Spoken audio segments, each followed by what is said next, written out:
This week, we'll discuss about the fallout from the tariff impacts on WUSES. Melissa Idris discusses this with Professor Emeritus Datuk Dr. Woo Wing Thye. The letter is very interesting.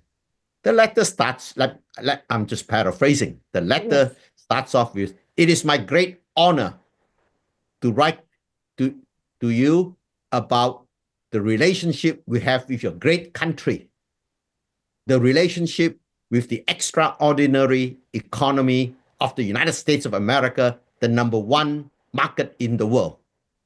And it says, "But unfortunately, you've been running trade deficits. We have been running trade deficits with you. In the case of Malaysia, we will put only 25% tariff on you." And then he goes on to say, "This tariff rate can be adjusted upward or downward, depending on the relationship between the two countries. And you will not be disappointed in the United States of America." That's how the letter ended. Now, when he talks about the tariff will depend on the state of relationship between our two countries, it means that it is more than just the size of the trade deficit between us. It means that if you are too close to China, if you allow Chinese factories to be set up and export to the United States, well, then we're going to put up higher tariffs on you.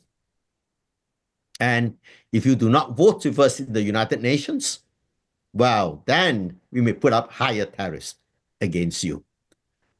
So that letter is, I think it should be required reading for everybody of how to write a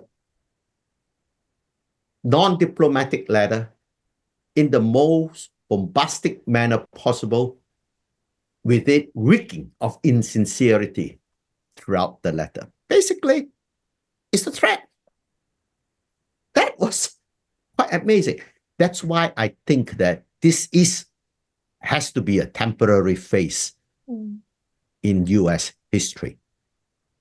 No normal country would, that's not normal diplomatic communications.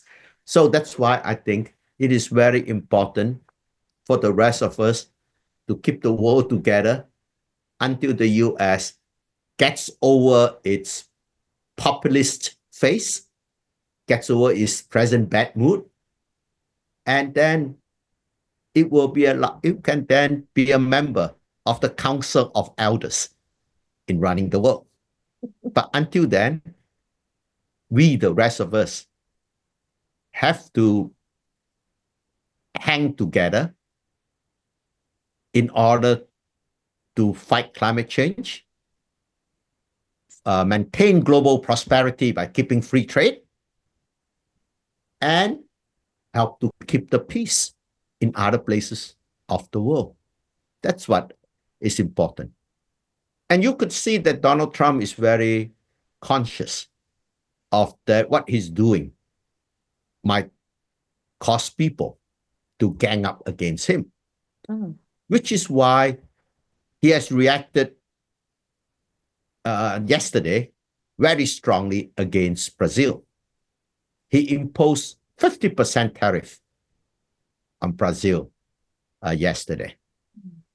But on April 2nd, he had only imposed 10%. But yesterday, this is one of the few cases where the number actually jumped. On almost every case, the number that he announced is smaller than the number he had come up with on April 2nd. For the case of Brazil, it jumped from 10 to 50. So what has happened? And the amazing thing is, what is the trade balance between Brazil and the United States? The United States runs a trade balance surplus of $68 million against Brazil. The United States sells more to Brazil than buying coffee from Brazil. So, by Donald Trump's definition, since Brazil is running a trade deficit against the US, that means that the US has been ripping Brazil off. Catch the full conversation of this on all AWANI International social media accounts at PowerFest.